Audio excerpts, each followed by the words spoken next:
The National Weather Service in Lake Charles has issued a flash flood warning for southwestern Elton Parish in southwestern Louisiana, southeastern Beauregard Parish in southwestern Louisiana, north central Calcasieu Parish in southwestern Louisiana, until 9:15 p.m. Central Standard Time.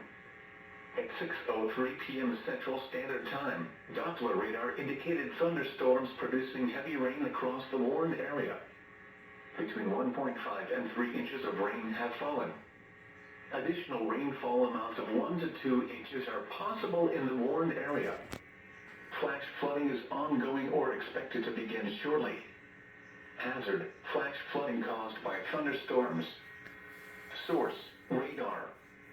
Impact: flash flooding of small creeks and streams, urban areas, highways, streets and underpasses, as well as other poor drainage and low-lying areas. Some locations that will experience flash flooding include Lake Charles, Riley, Moss Bluff, and Gillis. Turn around. Don't drown when encountering flooded roads. Most flood deaths occur in vehicles.